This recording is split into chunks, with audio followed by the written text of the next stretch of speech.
풍성하신 하나님 감사합니다. 하나님께서 주시는 평안 가운데 2020년 새해를 맞이하게 하시고 변함없이 부어주시는 은혜로 하나님께 나와 예배드리게 하시니 감사드립니다. 저희들의 삶의 목적인 하나님을 찬양하고 높여드리며 하나님께서 기뻐하시는 참된 예배를 드리는 이 시간이 되게 하여 주시옵소서.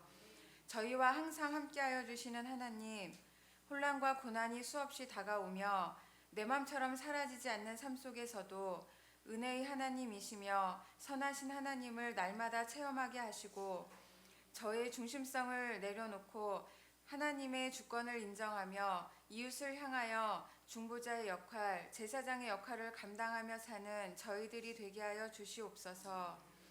긍휼이 많으신 하나님, 우리나라의 큰 명절인 설이 다가옵니다. 방방곳곳마다 많은 가정들이 제사의 악한 풍습을 따르는 우리나라를 긍휼히 여겨주시고 하나님을 믿는 가정들이 먼저 믿음의 본이 되어 담대한 믿음과 선한 행실을 통하여 하나님을 전할 수 있는 명절이 되게 하여 주시옵소서. 고향에 다녀오는 길가의 교회 모든 성도님들의 가정마다 건강한 모습으로 잘 보낼 수 있게 하시고 안전한 길이 될 수 있도록 지켜주시며 가는 곳마다 하나님의 은혜를 흘려보내고 믿음으로 승리하여 감사와 찬양을 드릴 수 있는 설이 되게 하여 주시옵소서. 지금 우간다에서 24일까지 세미나와 설교 사역 중에 계신 저희 이노 목사님께 돌아오시는 날까지 안전과 건강하심으로 붙들어 주시고 성령의 능력으로 충만하게 채워주셔서 말씀을 전하실 때 하나님의 역사하심으로 복음의 씨앗이 뿌려지고 자라게 하시며 살아계신 하나님을 체험하여 믿음으로 세워지는 영혼들이 많이 있게 하여 주시옵소서.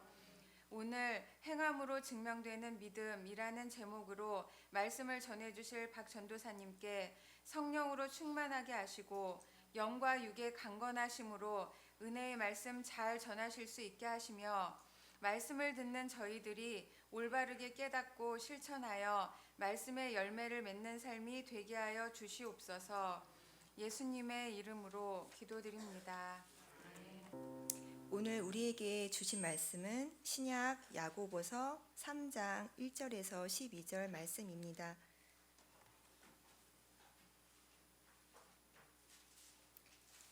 말씀을 이제 봉독합니다. 내 형제들아, 너희는 선생된 우리가 더 큰 심판을 받을 줄 알고 선생이 많이 되지 말라. 우리가 다 실수가 많으니 만일 말에 실수가 없는 자라면 곧 온전한 사람이라 능히 온몸도 굴레 씌우리라. 우리가 말들의 입에 재갈을 물리는 것은 우리에게 순종하게 하려고 그 온몸에 제어하는 것이라. 또 배를 보라. 그렇게 크고 광풍에 밀려가는 것들을 지극히 작은 키로서 사공의 뜻대로 운행하나니 이와 같이 혀도 작은 지체로 돼 큰 것을 자랑하도다. 보라, 얼마나 작은 불이 얼마나 많은 나무를 태우는가. 혀는 곧 불이요 불의의 세계라. 혀는 우리의 지체 중에서 온몸을 더럽히고 삶의 수레바퀴를 불사르나니 그것이 사르는 것이 지옥불에서 나느니라.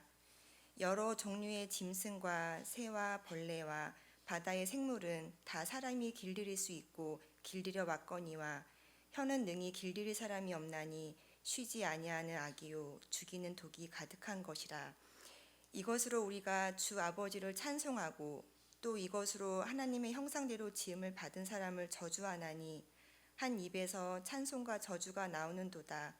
내 형제들아, 이것이 마땅치 아니하니라. 샘이 한 구멍으로 어찌 단물과 쓴물을 내겠느냐. 내 형제들아, 어찌 무화과 나무가 감람 열매를 포도나무가 무화과를 맺겠느냐. 이와 같이 짠물이 단물을 내지 못하느니라. 이것은 성령으로 기록된 말씀입니다.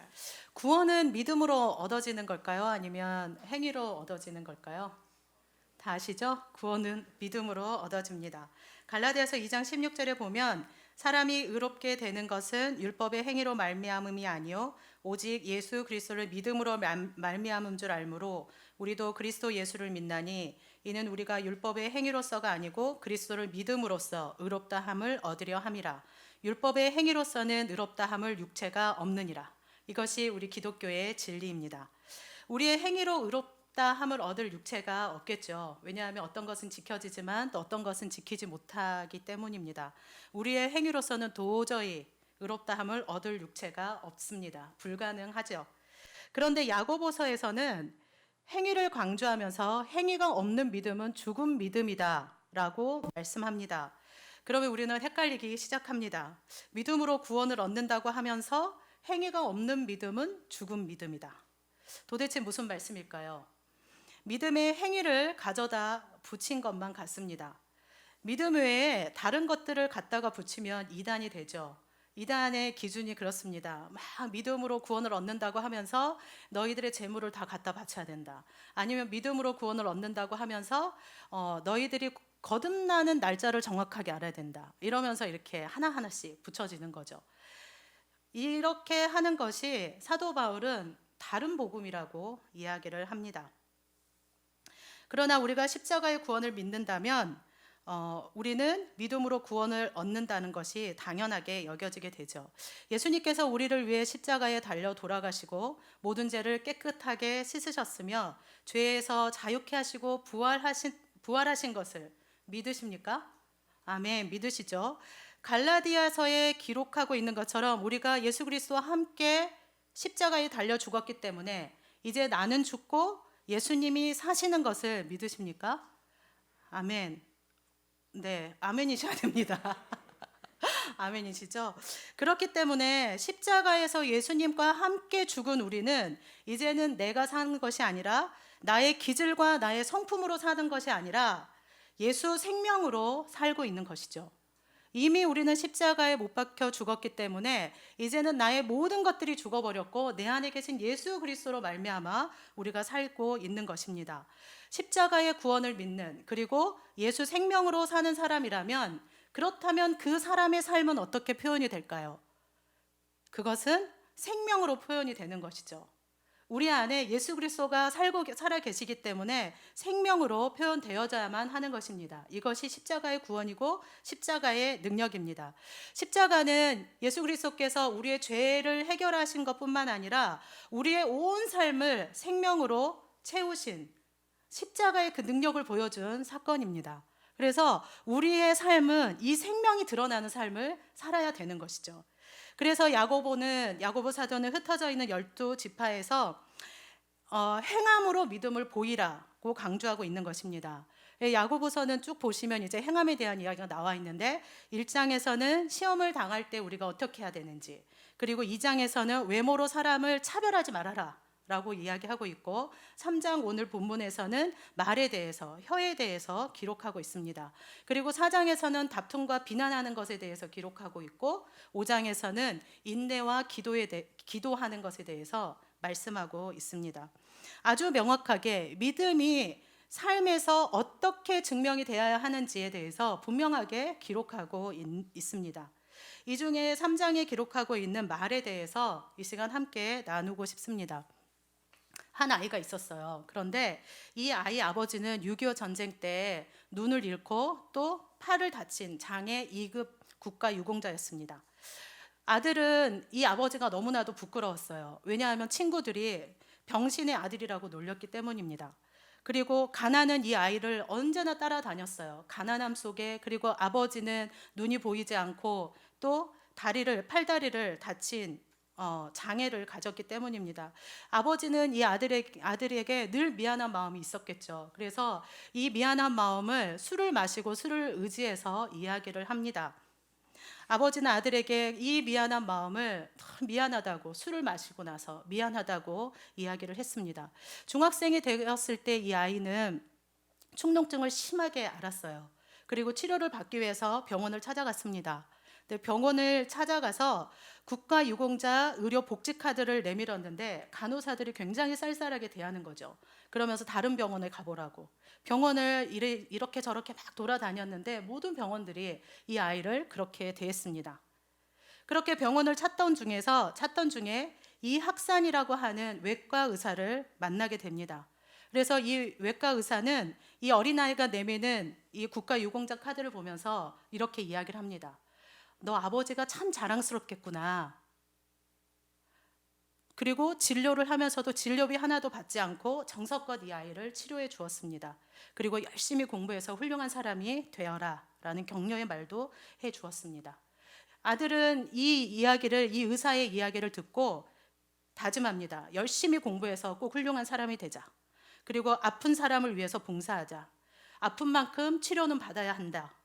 라는 다짐을 하게 되었습니다. 그리고 이 아들은 외과 의사가 되었습니다. 이 사람이 바로 이국종 교수님이십니다.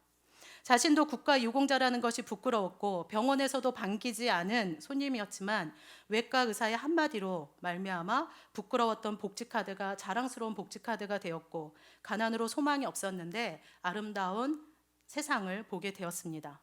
말에는 힘이 있습니다. 한마디 말로 사람을 죽이기도 하고 한마디 말로 사람을 살리기도 합니다. 한마디의 말로 전쟁이 일어나기도 하고 휴전이 되기도 합니다. 한마디의 말로 사랑하는 사람과 사귀기도 하고 한마디의 말로 헤어지기도 합니다. 사랑했는데 말 한마디 때문에 헤어지더라고요. 그냥 헤어져 딱 했는데 헤어지더라고요. 그 오랜 시간을 사귀었으면서도. 말에는 힘이 있습니다. 하나님이 천지를 창조하셨을 때 말씀으로 창조하시고 우리에게도 말에 힘을 주셨습니다. 모든 동식물에게 아담이 이름을 붙였잖아요. 그리고 우리는 그 이름을 지금도 부르고 있습니다.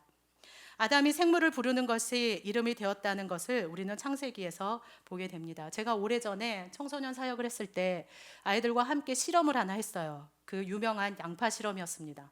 그런데 양파 실험을 두 개를 딱 놔두고 하나는 칭찬, 하나는 저주, 욕해라, 마음껏 욕해라 했더니 애들이 나가면서 저기 밖에 나가면서 말을 하기 시작했는데 칭찬은 안 하더라고요. 두 양파 중에. 그리고 욕을 그렇게 하는 거예요. 한 양파에 대놓고. 그래서 그 양파가 반나절도 가기 전에 뿌옇게 되더라고요. 정말 눈으로 보니까 정말 뿌옇게 되는 거예요. 그 아이들이 가면서 칭찬 한마디도 듣지 못했던 양파였지만 제가 해줬어요. 너 참 예쁘구나 이렇게. 근데 애들은 욕을 먼저 하더라고요. 우리가 얼마나 이 나쁜 말에 빠른지를 보게 되었습니다. 말에는 힘이 있습니다.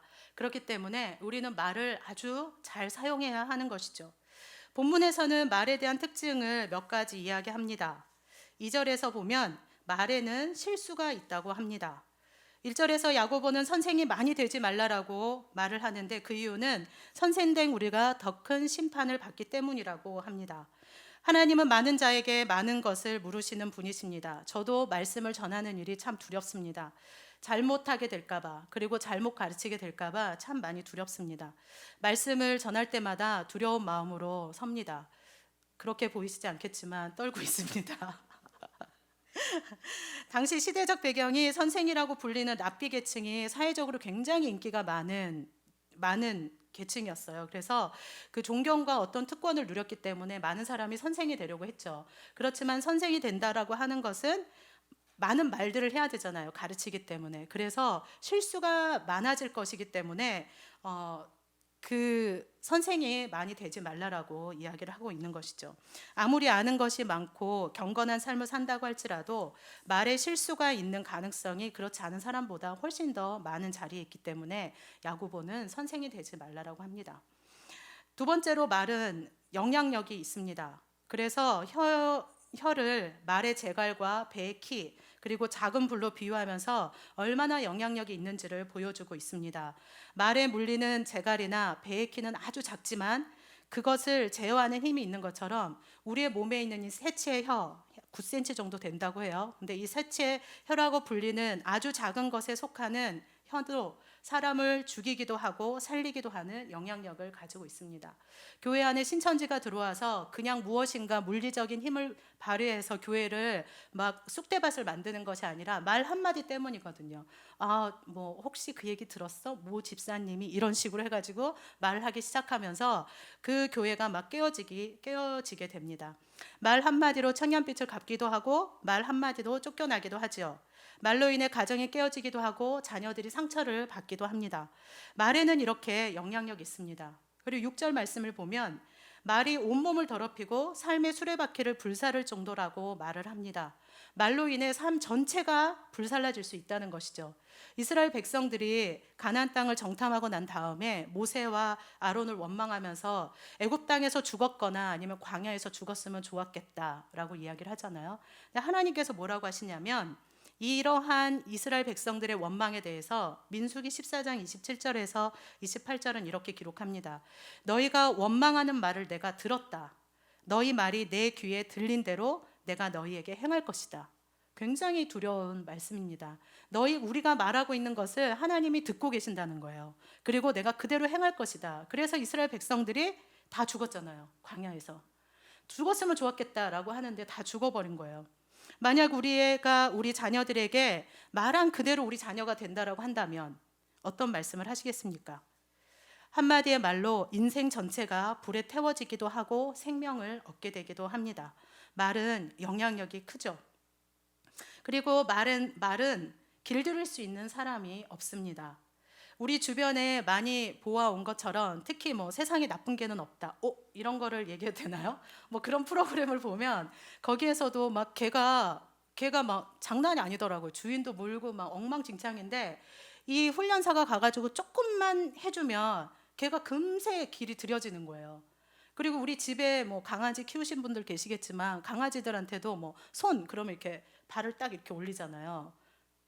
네, 앞발은 손이잖아. 손 이러면 손을 딱 올리고 그 다음에 배변 활동 잘 시키고 그리고 앉아 그럼 앉고 그만 하면 딱 그만 멈추고 이런 것들이 너무 쉽게 길들여지는 것을 보게 됩니다. 새들도 우리의 소리에 반응할 수 있도록 우리가 길들일 수 있습니다. 대화가 되지 않을 것 같은데 인간의 말을 듣고 훈련을 시키면 시키는 대로 하더라고요. 그리고 다큐멘터리나 이런 데서도 보면 사자와 같이 코끼리와 같이 이런 대동물들도 인간이 시키는 대로 이게 길들여지는 거예요. 굉장히 신기합니다. 제가 해보지는 않았지만 그 보는 것만으로도 너무 신기하더라고요. 진짜 저럴까? 이런 식으로. 그런데 우리의 혀는 우리의 마음대로 되지 않죠. 말하지 않아도 되는 말을 나의 생각과 상관없이 그냥 내뱉으면서 우리는 후회하기도 합니다. 제가 돌려서 말하는 것을 잘 못해서 청년들이 저를 훈련시킬 때가 있어요. 전도사님 이럴 때는 이렇게 얘기하셔요. 그래서 막 얘기하라고 해보라고 하거든요. 제가 막 얘기해봅니다. 그럼 막 잘했다고 이렇게 하시면 된다고 이렇게 해요. 그런데 막상 이야기할 때는 제 생각도 정리가 되어 있고 그렇게 해야 된다고 알고 제 마음도 그렇게 해야 된다고 아는데 그냥 직선적으로 얘기를 하게 되는 거죠. 제 마음대로 되지 않더라고요. 혀는 참 길들이기가 힘듭니다. 그리고 말은 이중성을 가지고 있습니다. 한 입으로 하나님을 찬양하면서 동시에 하나님의 형상대로 지음받은 사람을 저주할 수 있는 것이 우리의 혀입니다. 그러나 이렇게 하는 것이 마땅하지 않다고 야고보는 말하고 있습니다. 왜냐하면 사람은 하나님의 형상대로 지음받은 존재이기 때문입니다. 이런 사람을 저주하는 것은 하나님을 저주하는 것과 같기 때문에 마땅하지 않다라고 이야기합니다. 하나님을 사랑하고 하나님을 존중하면 우리는 하나님의 형상을 지음받은 우리의 형제 자매를 존중하고 사랑하는 것을 배워야만 합니다. 열심히 찬양하고 예배드리고 또 은혜 받았다고 막 이야기하면서 또 다른 사람에 대해서 험담할 수 있는 것이 우리의 혀인 것이죠. 그러면 이렇게 실수가 많아서 온전하지도 못하고 영향력도 크고 길들일 사람도 없고 이중적인 통제 불가능한 우리의 혀를 어떻게 훈련시킬 수 있을까요? 어떻게 해야 이 혀를 통해서 우리의 말을 통해서 믿음을 증명해 보일 수 있을까요? 그것은 듣기는 속히 하고 말하기는 더디해야 한다는 것입니다. 늘 이야기를 듣는 거지만 듣기는 속히 하고 말하기는 더디하는 훈련을 해야 합니다. 1장 19절에 보시면 사람마다 듣기는 속히 하고 말하기는 더디하라고 기록하고 있습니다. 우리는 내가 듣고 싶은 것만 듣게 되어 있습니다. 그래서 같은 장소에서 같은 사람에게 말을 들었는데 어떤 사람은 이렇게 이야기를 듣고 어떤 사람은 또 이렇게 이야기를 듣잖아요. 제가 제 동생이랑 병원을 갔어요. 왜냐하면 동생의 이제 신장에 문제가 있어서 다시 병원을 찾았는데 저희가 이제 그 의사 선생님을 만나면서 자매들 셋이 갔거든요. 녹음을 했어요. 그리고 나서 의사 선생님이 이야기하신 모든 것들을 이제 듣고 알겠다고 해서 나오면서 차를 타고 집에 돌아오는 길에 의사 선생님이 말씀하신 것에 대해서 우리가 토론하기 위해서 이제 결정을 뭔가 하려고 이야기를 하는데 들은 게 셋 다 틀린 거예요. 그래가지고 아니 어떻게 이렇게 왜 그렇게 들었냐고 또 그러니까 아니라고 이렇게 말씀하셨다고 또 이쪽에서 아니라고 이렇게 얘기했다고 그래서 녹음한 것을 들었습니다. 그리고 저희가 다 웃었죠. 와 정말 듣고 싶은 것만 듣는구나. 부분밖에 안 듣는 거죠. 우리는 우리가 듣고 싶은 것만 듣게 되어 있는데 우리는 그래서 듣는 연습을 해야만 합니다. 듣기 위해서는 말을 적게 해야 되겠죠. 말을 적게 하다 보면 그동안 들리지 않았던 소리들이 들리기 시작합니다. 우리는 듣기는 속히 하고 말하기는 더디하는 훈련을 우리의 삶 안에서 해야 되는데요. 특히 우리 교회가 송구영신 예배 끝나면 1월 1일 날 침묵 기도회가 있잖아요. 금침 수련회가 있는데 이때 우리는 말씀을 읽으면서 하나님께 집중하고 그리고 하나님께 초점을 맞춰서 하나님이 올 한 해 어떻게 우리가 살기를 원하시는지 하나님의 음성을 듣기를 원하면서 잠잠히 침묵하는 시간이 있습니다. 서로 끝나시면 이제 막 은혜 나누실 때 이런 이야기를 하시잖아요. 정말 침묵하니까 사람들로부터 너무 자유로웠다. 그리고 침묵하니까 뭐 다른 거 신경 안 써도 돼서 너무 좋았다. 이런 말씀을 하시는 것을 듣게 됩니다. 침묵은 말을 하지 않는 것이 아니라 듣는 훈련입니다. 하나님의 말씀에 기울여서 듣고 말씀을 기울여서 듣고 사람이 내 이웃이 무엇이라고 말하는지를 듣는 훈련인 것이죠. 우리의 말의 실수가 적어지기 위해서는 듣는 훈련을 해야만 합니다.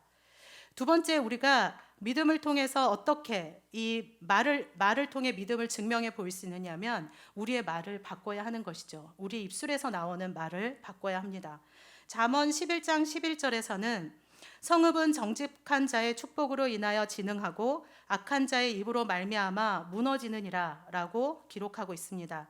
하나의 성읍이 우리의 말로 말미암아 일어나게 되고 세워지게 되고 우리의 말로 말미암아 무너지게 된다라고 기록하고 있습니다.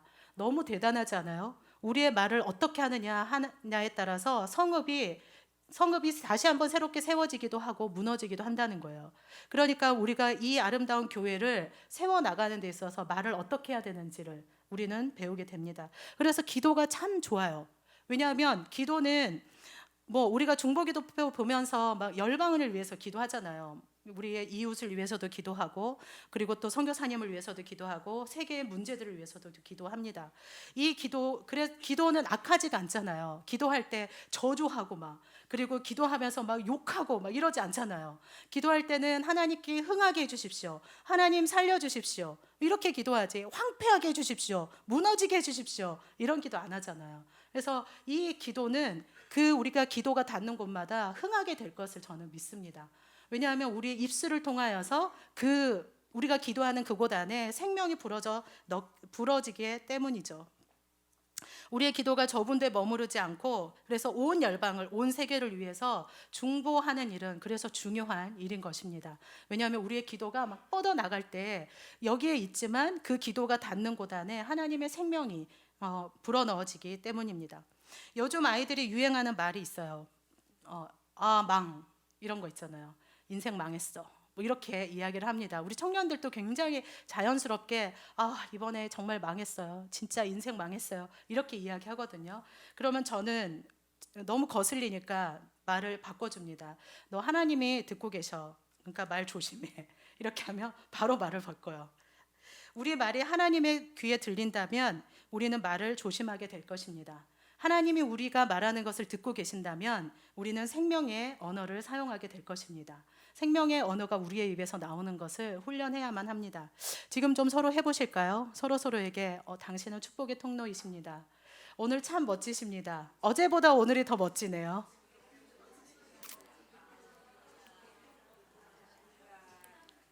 네, 축복의 통로이십니다. 막 화가 나더라도 한마디 하십시오. 아우, 넌 축복의 씨앗.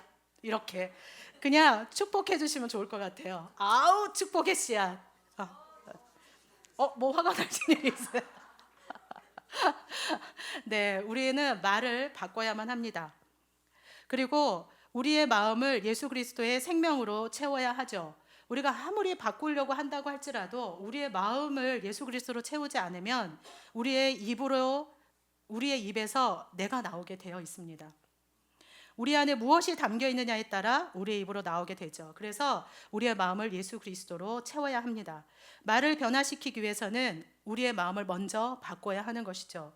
누가복음 6장 45절은 이렇게 기록합니다.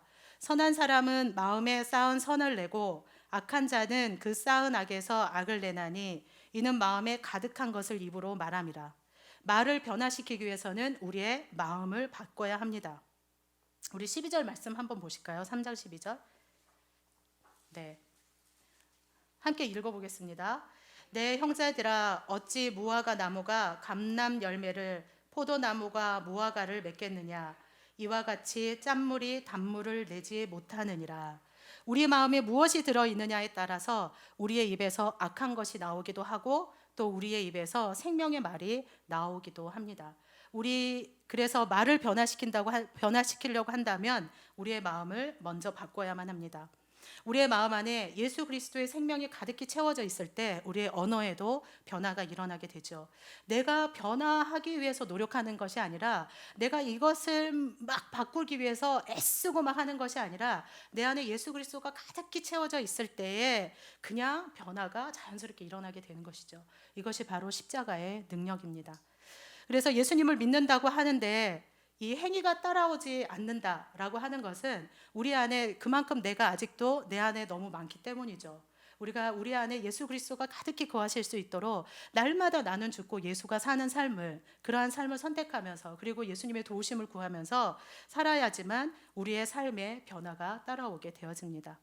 우리 안에 예수 그리스도의 생명을 채웁시다. 그리고 진리의 말씀으로 가득히 채웁시다. 우리의 입술에 성령의 파수꾼이 세워져서 더 이상 나를 괴롭히고 또 다른 사람을 괴롭히고 공동체를 파괴하고, 그리고 그러한 삶이 아니라 내 가정을 세워나가고 나의 입술을 통하여서 우리의 공동체를 세워나가고 이 나라를 세워나가는데 우리의 말이 사용되어지기를 바랍니다.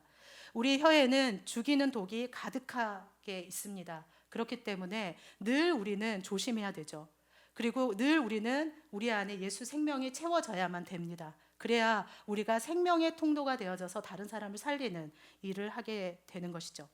내가 그리스도와 함께 십자가에 온전히 못 박히고 죽어서 이제는 내가 사는 것이 아니라 내 안에 하나님의 아들 예수 그리스도가 사시기 때문에 나의 말과 나의 행동이, 나의 모든 이 말과 행동은 믿음을 보여주는 증거가 되어야만 할 것입니다.